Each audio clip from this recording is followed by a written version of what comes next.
실손보험 제대로 혜택을 알고 사용하고 계신가요? 오늘 영상을 통해 실손보험의 숨겨진 4가지 혜택을 알고 활용하세요. 네, 방금 들으신 것처럼 오늘은 여러분의 실손보험에 숨겨진 근데 정말 제대로 알면 피가 되고 살이 되는 그런 꿀집 같은 혜택들을 한번 탈탈 털어보겠습니다. 저희가 받은 자료들을 바탕으로 이건 정말 놓치면 안 되겠다 싶은 내용들만 쏙쏙 뽑아왔으니까요. 귀 기울여 주시면 좋겠습니다. 바로 시작하죠. 네, 바로 2페이지 내용부터 시작하겠습니다. 오늘 저희가 함께 파헤쳐볼 내용들의 지도라고 할 수 있겠는데요. 크게 4가지 숨겨진 보물, 바로 자기부담금 상한제, 그리고 해외에 나가 계실 때 돈 돌려받는 환급제도 있죠. 그리고 이건 좀 골치 아픈데 단체 보험이랑 개인 보험 중복 문제 해결하는 방법, 마지막으로 보험금 청구, 이걸 언제 하는 게 가장 유리할지 그 타이밍 전략까지 알아보려고 합니다. 그리고 보너스로요. 실제로 어떻게 써먹을지 체크리스트랑 절대 주의해야 할 점까지 딱 짚어드릴 예정입니다. 좋습니다. 자, 그럼 바로 이어서 3페이지 내용을 좀 볼까요? 본격적인 혜택 이야기하기 전에 지금 실손보험 상황이 어떤지 이걸 잠깐 짚고 넘어가야 이 숨겨진 혜택들이 왜 더 중요해졌는지 확 와닿으실 거예요. 자료 보니까요. 대한민국 국민 거의 4천만 명 가까이가 실손보험에 가입해 있다고 나오네요. 와, 진짜 어마어마한 숫자인데 근데 좀 충격적인 건 가입자의 80%에서 많게는 90%까지 정작 자기가 가진 보험의 혜택을 제대로 누리지 못하고 있다는 거예요. 맞습니다. 이게 사실 국민건강보험이 모든 걸 다 해결해 주진 못하잖아요. 그 빈틈, 특히 병원비 중에 본인 부담금이나 건강보험 적용 안 되는 비급여 항목들, 그걸 메워주는 게 실손보험의 핵심 역할이죠. 근데 조금 걱정되는 소식도 있어요. 내년, 그러니까 2025년에는 실손보험료가 평균 7.5%나 오르고요. 특히 3세대 실손 가지신 분들은 최대 20% 넘게 오를 수도 있다는 그런 전망입니다. 부담이 확 늘어나는 거죠. 와, 20%요? 야, 이거 정말 부담 되겠는데요. 그렇죠. 이게 2009년에 실손보험이 한번 크게 표준화된 이후로 지금 4세대까지 나왔잖아요. 이제는 선택이 아니라 거의 필수가 된 보험인데 보험료는 계속 오르니까 이럴 때일수록 내가 낸 돈만큼 그 이상의 혜택을 정말 야무지게 챙겨받는 지혜가 꼭 필요합니다. 모르면 진짜 나만 손해예요. 맞아요. 모르면 나만 손해. 그럼 이제 그 첫 번째 숨겨진 보물, 혜택, 이걸 파헤쳐 볼까요? 4페이지 내용입니다. 자기부담금 상한제. 이거 정말 별표 5개짜리 아주 중요한 내용입니다. 특히 2009년 8월 이후 실손보험 가입하신 분들, 그러니까 표준화된 1세대 후반부터 3세대 실손 가입자분들은 이거 꼭 기억하셔야 해요. 네, 이게 뭐냐면요. 병원에 입원해서 치료를 받았는데 거기서 급여 항목, 그러니까 건강보험이 적용되는 항목에 대한 본인 부담금이 있잖아요. 그게 1년 동안 합쳐서 200만 원을 넘으면 그 넘어가는 금액은 보험사가 전액 다 100% 돌려준다는 제도입니다. 100%요. 잠깐만요. 그럼 예를 들어서 제가 만약 2012년에 실손보험 가입됐고 올해 입원해서 급여 항목 병원비 본인 부담금만 1,000만 원이 나왔다고 쳐요. 그럼 원래대로라면 자기 부담금 10%면 100만 원, 20%면 200만 원 이렇게 내야 하는데 이게 아니라 딱 200만 원까지만 내고 나머지 800만 원은 보험사가 다 준다 이런 건가요? 정확합니다. 바로 그거예요. 근데 만약 자기부담금 10%짜리 상품이라 원래 100만 원만 내면 되는 상황이었다고 해도 이 상한제 덕분에 죄송합니다. 제가 예를 다시 한번 들어볼게요. 가령 급여 항목 본인 부담금이 5천만 원이 나왔다고 쳐요. 자기부담금 10%면 원래 500만 원 내야 하잖아요. 하지만 이 상한제 때문에 딱 200만 원만 내면 끝. 나머지 4,800만 원은 보험사가 책임져 주는 거죠. 어때요? 정말 엄청난 혜택이죠. 이게 바로 큰 병 걸렸을 때 집안 기둥뿌리 뽑히는 그런 의료 파산을 막아주는 최후의 안전장치 같은 겁니다. 다만 현재 판매되는 4세대 실손보험의 경우에는요. 이 상한제가 급여 항목에만 적용되고 비급여는 별도라는 점, 이건 꼭 구분해서 알아두셔야 합니다. 와, 이건 진짜 몰랐네요. 연간 200만 원 상한이라니 꼭 기억해야겠습니다. 그럼 두 번째 숨겨진 혜택은 뭔가요? 이것도 좀 기대되는데요. 5페이지입니다. 해외 체류자 환급제도. 이건 이름만 들어도 약간 감이 오는데요? 네, 맞아요. 혹시 유학 가시거나 주재원으로 파견 가시거나 아니면 뭐 장기 여행 같은 걸로 3개월 이상 해외에 나가 계실 계획이 있으신가요? 그렇다면 이 제도 무조건 활용하셔야 합니다. 이것도 2009년 10월 1일 이후에 새로 가입한 실손보험부터 적용이 되는데요. 특히 2016년부터는 법이 더 좋아져서 3개월 이상 해외에 머물렀다면 그 기간 동안 냈던 실손보험료를 나중에 돌려받을 수 있습니다.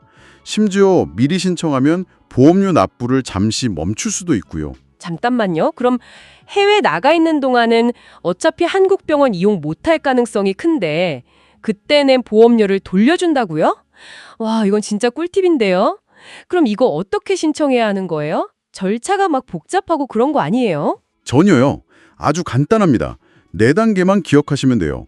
첫째, 내가 진짜 3개월 이상 해외에 있었는지 확인하고, 둘째, 귀국해서 출입국 관리 사무소 가셔서 출입국 사실 증명원 이거 하나 떼시고요. 여권 사본 정도 준비합니다. 셋째, 가입한 보험사 콜센터에 전화해서 저 해외 장기 체류 보험료 환급 신청하려고 하는데요 라고 말씀하시면 되고요.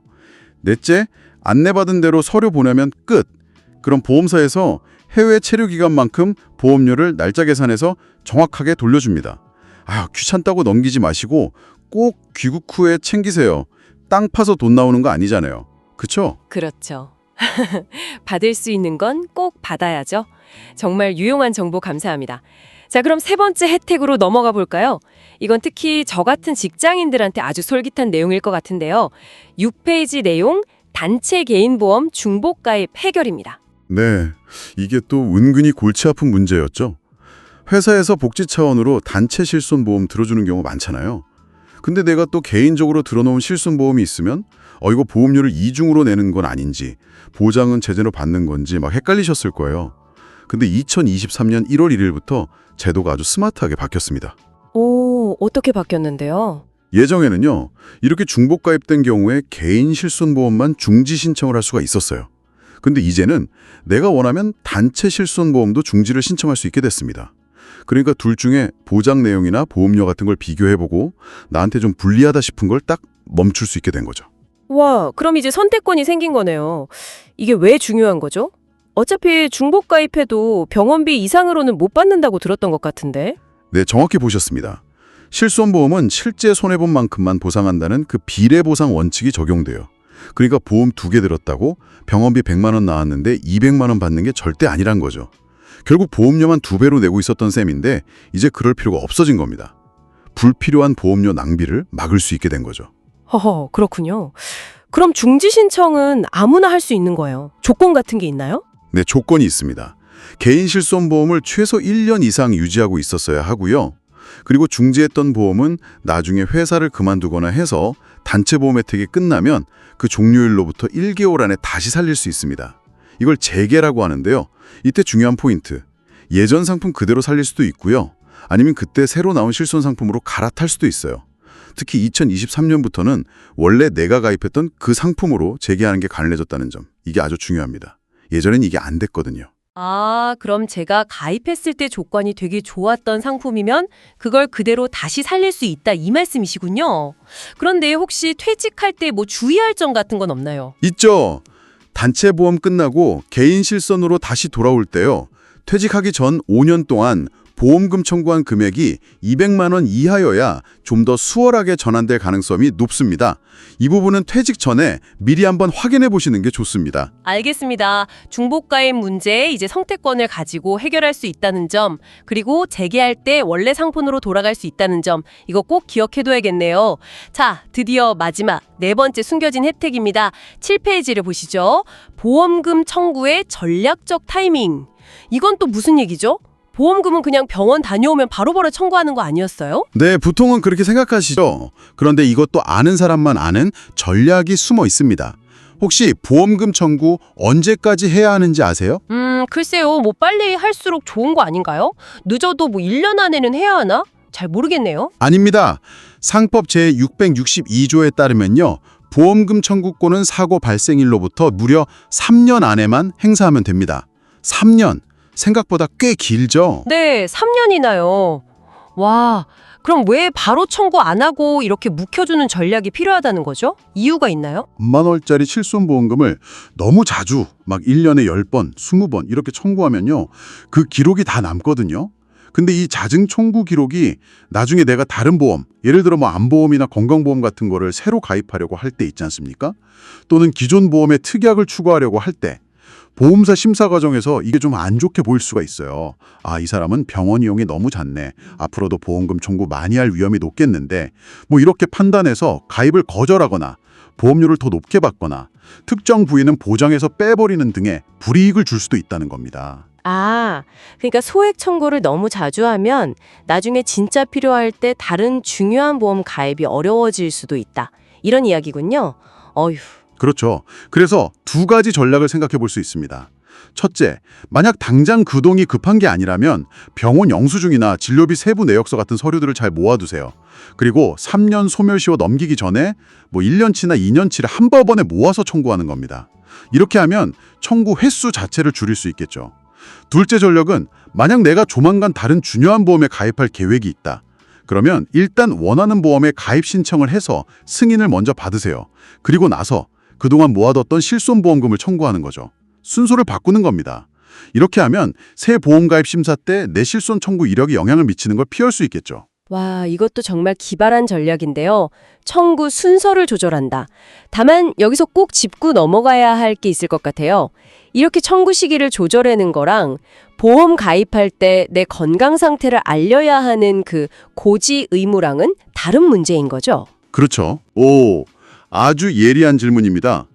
맞습니다. 그 둘은 완전히 별개입니다.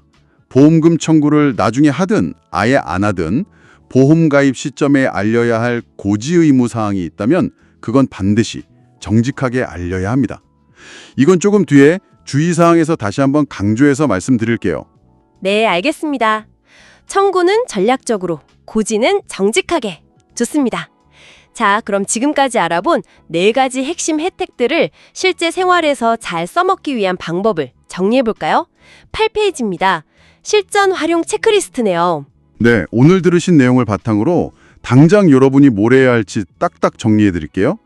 첫째, 자기부담금 상한제 활용 체크. 혹시 최근에 입원하신 적 있다면 1년치 급여 항목 본인 부담금이 200만 원 넘었는지 영수증 꼭 확인해 보세요.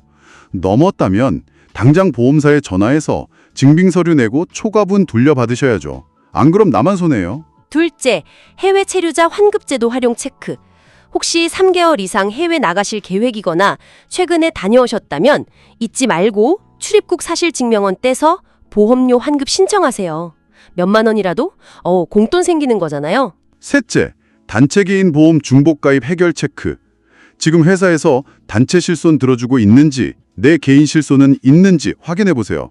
중복이라면 어떤 걸 중지하는 게 나한테 유리할지 꼼꼼히 따져보고 불필요한 보험료 세는 거 막으셔야 합니다. 특히 퇴직 앞두고 계시다면 개인 실손 부활 절차 미리미리 알아두시고요. 넷째, 보험금 청구 타이밍 전략 체크. 이제부터 병원 다녀오시면 영수증 함부로 버리지 마세요. 잘 모아두셨다가 3년 소멸시효 꼭 기억하시고 다른 보험 가입 계획까지 고려해서 언제 청구할지 전략적으로 결정하세요. 물론 큰 금액은 바로 청구해야겠지만 소액 청구는 한 번 더 생각해보는 습관 중요합니다. 이 4가지 체크리스트 오늘 방송 끝나고 꼭 한번 점검해 보시면 좋겠습니다. 당신의 잠자는 권리를 깨우는 열쇠가 될 수 있습니다. 네, 정말 피가 되고 살이 되는 체크리스트네요. 그런데 혜택만 알고 주의사항을 모르면 안 되겠죠. 앞에서 잠깐 언급됐던 그 중요한 내용 9페이지에서 자세히 다뤄보겠습니다. 바로 고지 의무입니다. 이거 어기면 정말 큰일 난다고 들었어요. 네, 정말 큰일 납니다. 고지 의무는 보험 계약의 가장 기본 중의 기본이에요. 보험 가입할 때 보험사가 이러이러한 건강 상태나 치료 이력이 있으신가요?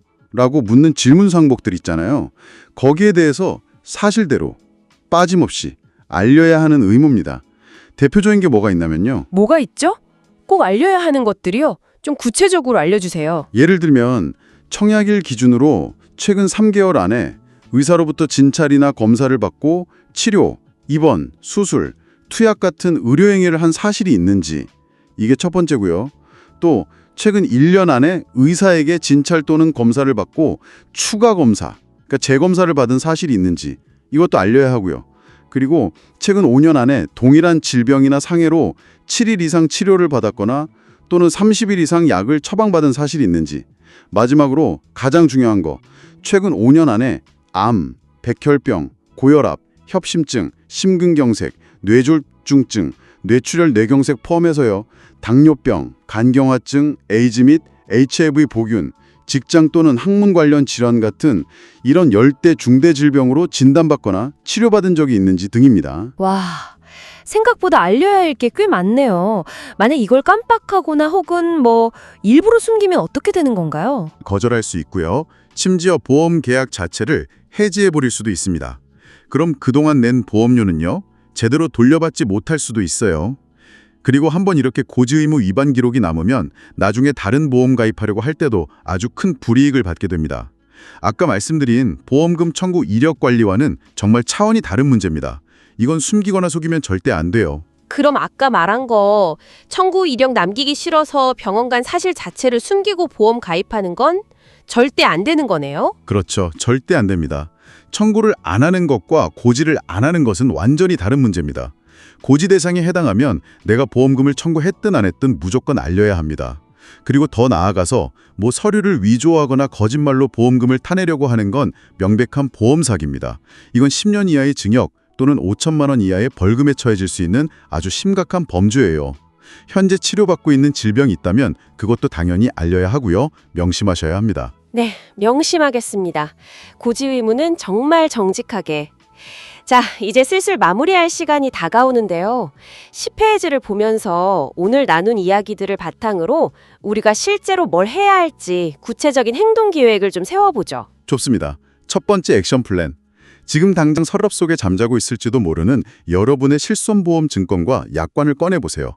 내가 언제 가입했는지, 몇 세대 실손인지. 이게 혜택 적용 기준이 되니까 중요해요.